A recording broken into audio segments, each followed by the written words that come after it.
Hey, this is Bryan. And Shelby. And you're listening to the Hyperspace Pod Blast.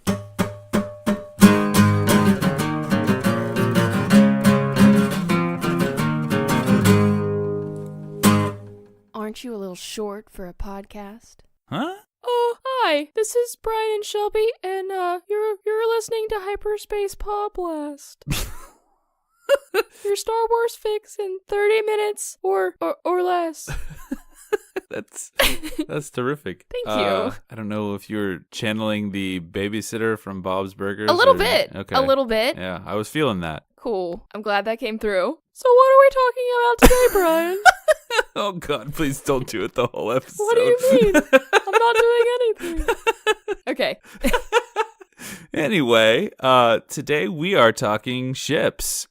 Starships. The other kind of ships. Yes, many ships there are in this galaxy. But we're talking about the ones that fly in space and shoot at stuff and carry people. Yeah. Yeah. So, Shelby, what are some of your favorite ships in Star Wars? I think it's interesting to say, though, that when I first started watching Star Wars, when people would talk about ships, I was like, how do you know what these things are called? They all kind of like just blended together for me. But as time has gone on, I'm really into a lot of these different ships, and I do have favorites, which is so interesting because when I first started watching, like I said, I if someone had asked me this question after I watched all of the movies, I wouldn't be able to name anything other than a TIE fighter. You would know what the Falcon was, come on. I mean, yeah, but you know what I mean. Anyway, so some of my favorites, the first one that came to mind when I was writing this down was a B-Wing. Yeah, the B-Wing's pretty dope and very underutilized. Yeah. It's weird to me that it was like the new tech for Return of the Jedi, right? So you would think it would have progressed from there, but I think one of the drawbacks from the sequel trilogy so far is that they're hitting so hard on that nostalgia hammer, or nail, I guess. You don't hit on hammers. Hammerhead. Okay, sorry. Yeah, that they kind of left the B-Wing out. Like, the natural progression was the B-Wing was the new toy, and for whatever reason, the new toy just disappeared over a course of 30 years. So yeah, that's weird. But yeah, B-Wings are dope. I like that they added a little backstory to them in Rebels too. That was cool. I love that. I think that's why I like the B-Wing so much. Yeah? Yeah. Well, there you go. Thanks, Rebels. So you want to do another one, or do you want me to do? I have 5. How many do you have? More than 5. Okay, but that's cool. Okay. You might get some of the same ones that I have. True. I'm going to go with Dooku's Solar Sailor. Ooh. Because I love that thing. It's so weird. It's so kind of like not Star Wars-y, but it's like a throwback, you know? It's kind of like everyone in Star Wars right now is rocking their brand new Mustang or Camaro, and Dooku rolls up in like, I don't know, a Model T, and he's like, what? Check it out. It's just so cool how it's a starship that uses a sail, and I was just like blown away. Haha. Pun intended. You bring up a good point. I feel like there's like an overlap of people who are Star Wars fans and car fanatics, and they create people who really like the ships in Star Wars. Because when people talk about ships in Star Wars, it sounds a lot like when people talk about cars. Yeah, I think that's true. They talk about, especially the people that are really into it, they get like the incredible cross sections or whatever, and figure out the engine types and stuff like that. Yeah, and you know how people talk about cars. Oh, they made it in this year, and they only released this many. Yeah. And it's the same sort of thing when people talk about starships. We need someone to do a podcast that is basically comedians in cars talking about coffee. Starships? Yeah, but it would be like Comedians. Star Wars fans in a special starship. Drinking blue milk. Drinking blue milk. Perfect. Or green. We can go green if you want to. That would be someone make that podcast up. Thank you very much. Thanks. So my next one, I wrote down the TIE Defender. Yeah, I figured you'd pick that. Right. For multiple reasons. Mostly Thrawn. But also, I think I noticed a common theme in a lot of the ones that I picked. I like the 3-pronged. I don't know how you say it. Yeah. You like a something that has a uniformity of threes. Yeah, and it's If not that like makes sense. I mean, it's still symmetrical. Yeah, that's what I was. But it's a 3-part symmetry. That's what I was trying to say. Exactly. I love it. I think it looks cool, and I like how it stands out against the other ships in the Empire. Mm-hmm. It's pretty badass too. It's kind of like the Empire's B-wing, so to speak, as far as like functionality, speed, and extra weaponry. I agree. Pretty tight. Plus, also it has Thrawn. Yeah, also Thrawn. So I'm going to go with a twofer for my next one because I couldn't pick like between these two, and I felt like I shouldn't pick them both, but I'm going to anyway. The ARC 170 and the V-Wing Clone Wars era type ships. Oh. I really like the ARC 170 especially because it harkens back to like an old actual like US or whatever country fighter. I think it looks more like one of our real world I agree with that. ships I agree with that. than anything else we have, I think, really. And the V-Wings I really like A-Wings, but V-Wings are like A-Wings that look like they've kind of been like spruced up, which is interesting because I think V-Wing technically came before A-Wing. But I don't know. It's like when you get a regular car and then you add a bunch of like fins to it and spoilers and special like little add-ons. I feel like that's the V-Wing compared to the A-Wing. The A-Wing is like the sleek store-bought model, and then the V-Wing is like the pimped out one. Oh, I like it. Pimp I like my it. ride. Someone should make that. Pimp my starship? Show. Yeah, we have all these ideas today. I know. Gosh. So my next one is the Tri-Fighter. Oh yeah, the droid Tri-Fighter. Yes. And I think So you basically want to fight me. Yes. I think partially some of my favorite ships are because of playing Star Wars Battlefront 2. True, yeah. And I always pick the Interceptor class. The what? Are you going to make me do this? Do it. I don't know how to lead in with this. I say this weird thing whenever I pick it as it's loading. Yeah, it's like the excitement to play the Interceptor leads to... I don't even, oh my gosh, I can't believe I'm doing this. All right, here we go. She'll probably edit it out. Probably. Or maybe not, I don't know. I like the Tri-Fighter because it looks cool. And is that the one that's making the weird sounds? Yeah, because it's Okay. technically a droid. Oh, okay, all right. So yeah, but I it like makes it. a goofy background noise. And I like that it's fast. So Yeah. I'm going to go with the Sith Infiltrator for my next one. Basically, Darth Maul's ship, which is kind of similar, I think, in design with Kylo Ren's Starfighter as well. So it's, I don't know, they're both kind of a take on the TIE Advanced, just with a much larger sort of elongated nose thing instead of the standard TIE ball. tie ball. You know what I mean? Yeah. So the other ones that I have on my list are kind of individual ships. Okay. So I really love the Raddus, but that's just because it's named the Raddus. Mm-hmm. Which is kind of something we'll get to later. Right. But I love it. It's such a cool looking ship, and it holds such significance in the storyline too. Right. In multiple ways. Absolutely. I have another, I have actually 2 more Legends trash ships. Go for it. I'll just do them both. I'm going to do the Ebon Hawk from Knights of the Old Republic because, I mean, it's basically the Knights of the Old Republic version of the Falcon. How can you go wrong? And I wouldn't be a proper Vong for lifer if I didn't mention the Yorick Et or the Coral Skipper, the weird living Yuuzhan Vong ships. Cool. Yeah. Cool. Very cool. You know what else I really like is Slave One. Yeah, that's a good ship. Also, It's because very, very unique. it is. It's so unique, and I like it when it does its seismic charge. Yeah. That's also one of my favorite moments in in Battlefront 2. Yeah. Very fun. I always die. Like the sound goes away and it's like, whoop, I'm dead. I'm dead. So yeah, that's a list, I guess, of our favorites. I'm sure you guys have your own favorites. We'd love to hear them. But our next question is basically what draws you to a particular ship? Is it just the appearance? Is it whoever owns it? Like you like the character, so you like their ship? Is it the importance that they play in the story? What is it for you in particular? I think that a lot of my favorite ships fall into at least one of those categories. Right, for sure. But what would you say is the most dominant? For me, it would definitely be appearance. appearance. I pick most of the stuff that I like based on if I think it looks cool or not. I think mine's definitely importance, because I think most of my ships, my favorite, the reason I like them is because of the stories that go along with them. Mm-hmm. Specifically, like the B-Wing, the TIE Defender, the Radis, the Profundity. I think that what kind of goes behind the ships and their importance of how they were created, or who is, I guess, yeah, who's flying them, but what they do when they fly them and how that impacts the story of Star Wars. I think that's why I like certain ships. Like the Nubian Royal ship, the fact that Palpatine's is then turned into, the metal from it is then turned into Phasma's armor is so pretty cool. I think that's why I like it. Like, I mean, honestly, that's the only reason I like it.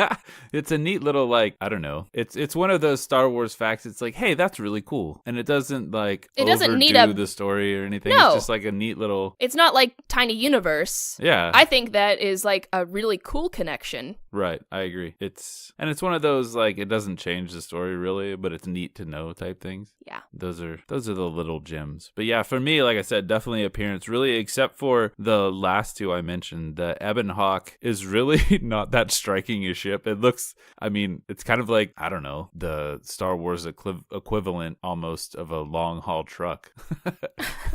And I mean, really, the Falcon kind of is too, but... As is the Ghost in a way. Yeah, true. I mean, they're all freighters. like, yeah, they're all freighters, exactly. But it's cool just because of what it is for you in the game. Like, it's, you know, you're playing this character and it becomes your ship, so it adds that significance to it. And then again, the Coral Skipper is basically just because I love the Vong. Yeah.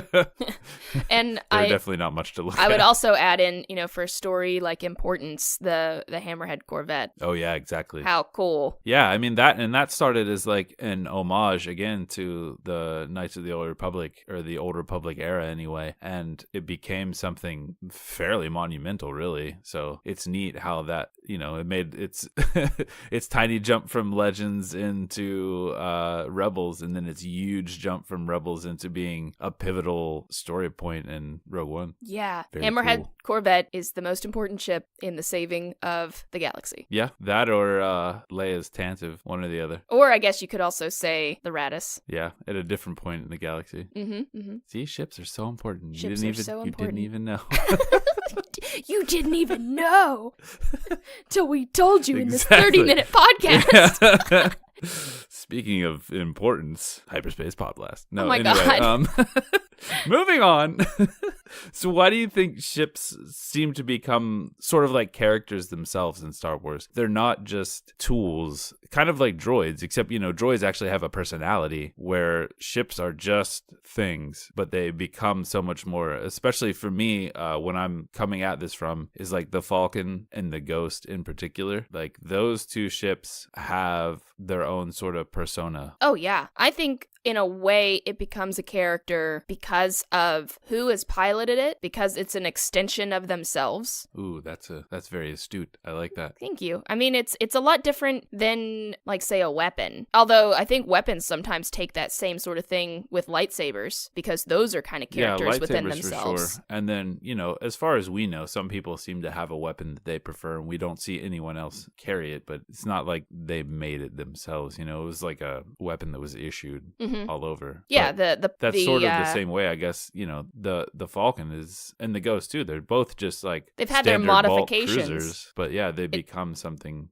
special. Someone's put some love into them and that sort of thing. And I also think that when you have a story like Star Wars where things take place in space and you don't always get to see characters' faces during like a space battle, the ships have to be characters. That's a very good point too. I would say that specifically for like Luke doesn't necessarily have like his own X-Wing. You can't look at it like Poe's Black One, you know? Yeah. You see a bunch of X-Wings flying around and there's a black one, and you're like, oh crap, that's Poe. Like with Luke, it's not necessarily like that, but it's still, there's an association there with X-Wings flying around and Luke Skywalker. So that's a good point, that it's almost, just an extension of the character. So it becomes a character through other characters. Which is also interesting to see how the Falcon is now, like, who knows? Is it going to be now an extension of Chewie? Is it going to be an extension of Rey? That's a big question I think we still have. Yeah, for sure. And I don't know, it almost, especially with... Or is still an extension of Han. That's what I was just I think gonna it really say, is. Like,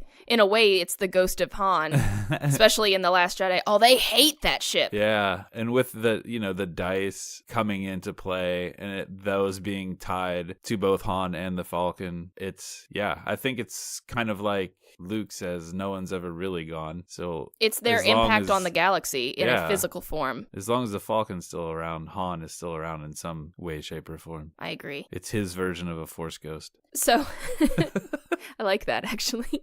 Do you think that the story would suffer if ships were more uniform? Because, I don't know, in a way, the ships are, because, you have, a ton of TIE fighters. And but you have a ton of X-Wings. Imagine, though, in the real world, when two countries go to war, they're both flying kind of the same ships. It's not like you have X-Wings versus TIE fighters where you can see immediately who are the good guys, who are the bad guys. Mm-hmm. You have two, this is whatever our ships are now. Yeah. Honestly, I'm not even sure how they know who to shoot down. But, yeah. And it's not really like we have much air combat anymore. War is sort of boring from a cinematic standpoint anymore in real life. So I think that's kind of what I was thinking about as far as uniform. It's not like everyone's driving around to make another car reference. If you see traffic, even the different models of cars are all sort of the same-ish looking shape. Now. Yeah, exactly. Where in Star Wars, everything has, we were talking about Slave One. That's an incredibly unique ship. There's really nothing else that looks anything like that. And there's a lot of things like that, especially if you drop back into the EU. The bounty hunters in general, actually, all seem to have very unique ships. So it's very not uniform, I think. As far as the great scheme of things, sure, there's, lots of X-Wings, lots of TIE fighters, but there's still a difference between a lot of different ships as well. And I agree with you. I think that the story would suffer if they were all the same, because I think that's what makes it so interesting, is to see these pilots piloting different things, and then, especially when Poe says, I can fly anything. Yeah, right on. Yeah, I mean, just imagine if it was stereotypical sci-fi and every character had a flying saucer. That. Could you imagine how goofy that would be? Yeah, that would be such a letdown. Especially, I think, now that we know how interesting it can be with all these ships that have, as we've been discussing. Right. So much Star potential. Wars is just as much a visual story. Oh, absolutely. So that in itself, Yeah, that's a really good point. It's everything about it is, even when you're reading Star Wars and there isn't a specific visual to look at, it's still, you're thinking of it in your head, I think, somatically, just because that's really what Star Wars is in the nuts and bolts of it. And there's just so much in the story that depends on these different ships. Like I was talking about, the reason why I love them is because of their impact on the story. Like the profundity going down with the ship, the Raddus being named after Raddus, then basically doing a Raddus and... Yeah, the Raddus pulled a Raddus. The Raddus pulled a Raddus going through Snoke's ship. I mean, I think that's such a cool way to tell that story. I think that when you see all these different ships and how they're impacted by different characters, that is what the story is in a lot of ways, or at least a part of the story that makes it such a fantastic universe. Yeah, and I think all of that would be sort of lost if all the ships look the same. Absolutely. And I think even, when you look at the Special Forces TIE fighter, it's still a TIE fighter, but that flash of red that matches up with Inferno Squad. Yeah, it's kind of like what I was saying with Poe's X-Wing, you know what I mean? Mm-hmm. Here come a bunch of X-Wings, but oh snap, Poe's with them. Yeah. Oh, dang. Even the TIE fighter that Sabine paints. Oh, true. Yeah, that's really cool. You have that. I mean, there's different, you have the paint jobs, you have the modifications people make. Mm-hmm. You have all of this different stuff that contributes to the story itself. Right, and it adds another layer of, diversity, I think. And you could even look at it in a more, strange academic level if you wanted to. What does that say about different ideas of people, what their different ships look like? And why did they design it a certain way? Right. And what, the impact that different people have on these. True. Mm-hmm. I agree with you. True. So, what would your personal ship look like in the Star Wars universe, Bryan? I thought about this for a while, and I decided that I would have something that looks kind of like a pirate ship. Okay. But obviously, it would have a cover on it so that when I walked up on deck, I didn't fly off into space. But I would also have some kind of like mast that would come up and then the sail would come out. So it'd be kind of like Dooku's ship, but instead of opening up and the sail coming out, a mast would actually come up from the ship and the sail would come out from that. So it would like legitimately look like a pirate ship in the air. That's cool. Yeah. Do you have a name for it? No. Oh, bummer. Okay. I wrote pirate sailor. So I'm going to go with no, I don't have a name for it. Okay. Mine just lent itself to a cool name. It did. So I actually even like sketched it out, but the idea would be something that is symmetrical still. So I went with that, not the idea of 3, but actually 8. So like the ball of a TIE fighter, but a TIE ball. And then like 8 legs that come out. I would call it a TIE spider. Nice. And, you know, each of them would have like guns on them, but if they all like kind of focused together, it would be like this crazy like focused laser. Yeah, it'd be kind of like the B-Wing in Rebels or the Death Star laser. Yes, exactly. So having that variability, and then it can even like use its legs to repair itself. So it's almost like a built-in astromech. Yeah, that's very cool. And then when you land, it kind of lands like a spider. And then it can walk around and crawl, which would be pretty cool. And I also like the idea of it having like the 8 eyes as like the windshield almost. Oh, okay. So instead of being the standard TIE ball, it would be a TIE ball that looks like a spider. Yes, it's Very a TIE cool. spider. I mean, I know it may not be very Star Wars-y, but I think it would be really cool. And then imagine it flying over you and like trying to hit you, and then it just lands and then starts crawling after you. I'd rather not imagine that, honestly. I have a feeling that... And it like scaling up the sides of like... This is a thing of nightmares for some people. Imagine it like crawling through spider. The crystals of Crate. I mean, would that not be cool? It would be frightening, but also cool, yes. Okay, TIE Spider. TM. Very nice. Oh, geez. Yeah, so do you have anything to add about ships? Starships? Overall, I think that starships is what elevates the Star Wars story, because the Star Wars story in itself could be put on any backdrop. But the backdrop that we have is space. So that is the vehicle to get you into space. And that's what makes them so impactful. I mean, there's so many different reasons why I like ships, especially from playing Battlefront, playing Destiny. Yeah. Those are really cool. It's like, oh, I like this ship because of the sides of its die. Yeah, exactly. Oh my gosh, that Y-Wing though. Anyway, don't like to play against it, but I do like playing with it. Yeah.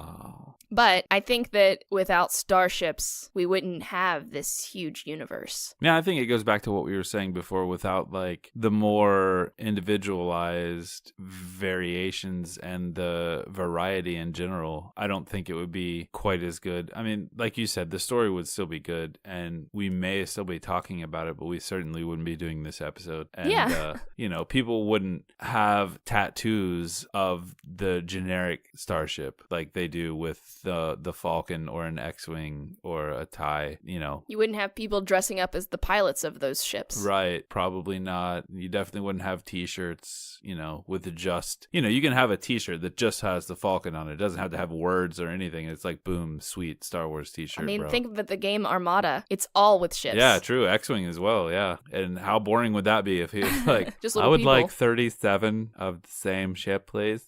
Me too. Let's battle each other. It will be quite the fun time. I'm sure that's exactly how it would go if all the ships were the same. Yes, exactly.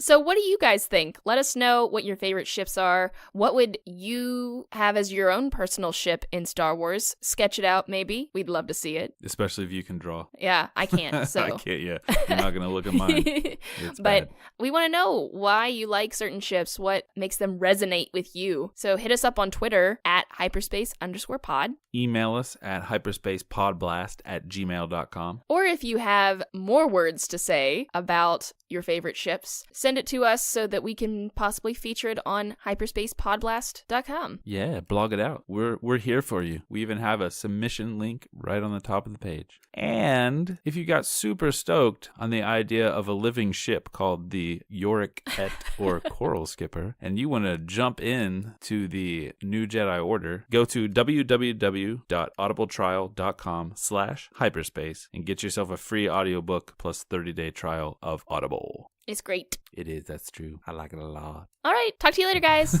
Bye. Bye.